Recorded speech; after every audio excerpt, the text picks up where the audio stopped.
Hey, what's going on, Jenna? Hey, David.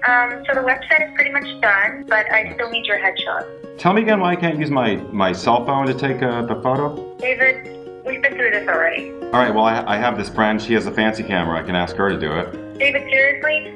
Listen to yourself. You're a professional. We're professionally designing the website, and you want to skip out on a professional headshot of you. Yeah, but aren't professional shots, they're pretty pricey, right? They can be, but they don't have to be. I told you, I know a place. Hey, Jenna. Hi, David. I got your headshot, and it looks great. I know, right? They do look great. Thanks for getting on me about it. I really appreciate it. Of course. I even got some extra shots done so I can put on all my online profiles. That's a good idea. You can have a professional look all the way around. See, it was worthwhile. Yes, you were right. As always.